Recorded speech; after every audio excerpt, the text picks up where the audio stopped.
The CBMS uses enumerators from the community.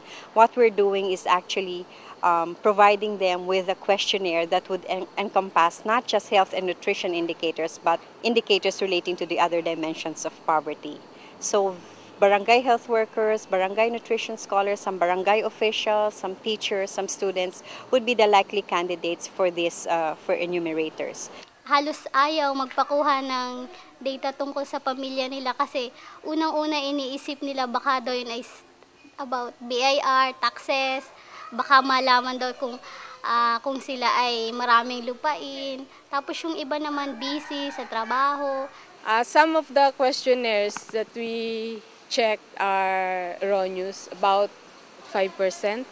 There would be a supervisor who would be looking at the questionnaires at the end of the day and making sure that the questionnaires have been properly filled up, and would be getting feedback from the enumerators in terms of problems that they have encountered and how to best solve these problems.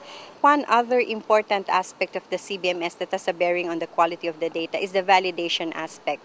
Here, the data is presented to the community in a way that the community can assess the accuracy of the data, either in maps, in tables, or numbers. This validation aspect is helping a lot in terms of the quality of the data, which you don't find. This validation aspect is not even present in many of the censuses and surveys being collected by the national statistical offices. Once the people are gathered, the barangay captain would present the result of CBMS, and then while he was presenting the results, he would, from time to time, ask the community why such problem happens in the community, and he also solicits their proposed solution to the problem.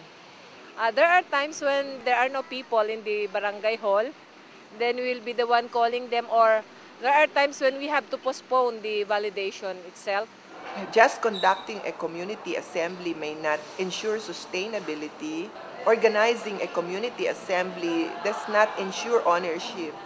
There are several challenges, and what we found is that the human resources, the capacity of the local government units to implement CBMS is one of the big challenges faced in implementing CBMS on a big scale. For example, in human aspect, we utilize the practicum student. Like in computer, we use computer in other offices. And the budget, we lobby in the legislative body.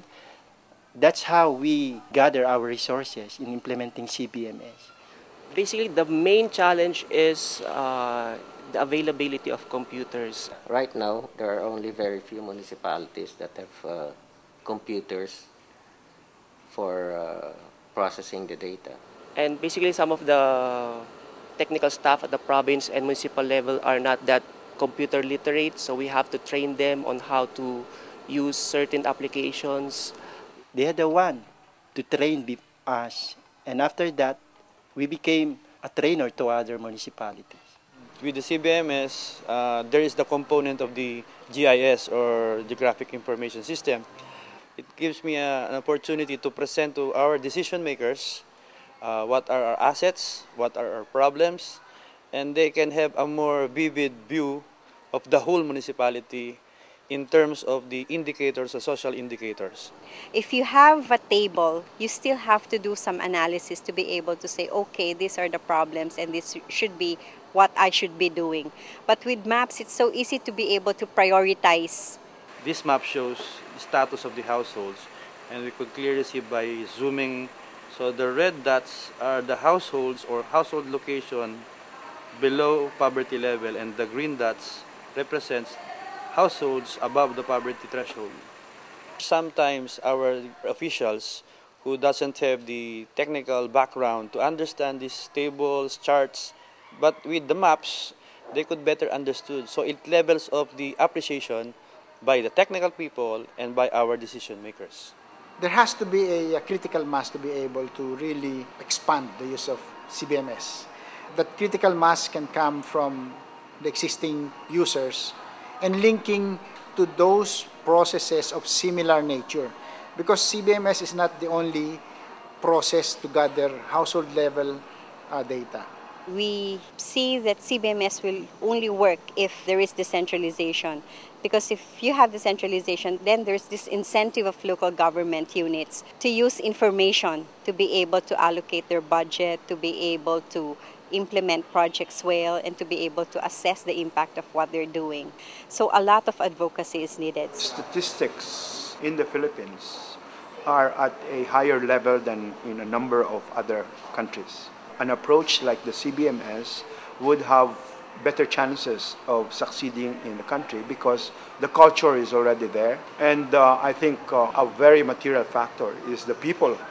We Filipinos tend to take matters in our hands, and the CBMS process is a process of getting matters into our own hands. So that's very much in line with our psyche as a people.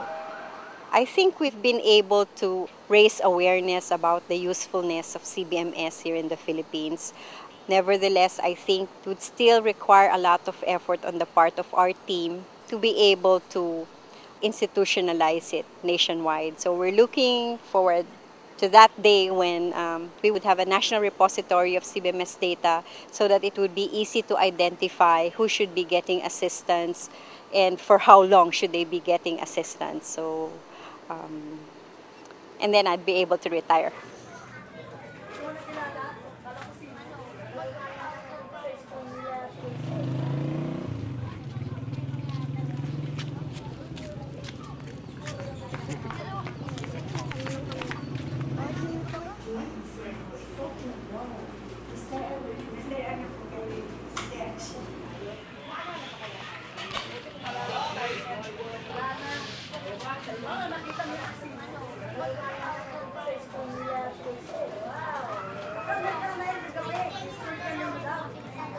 Yeah,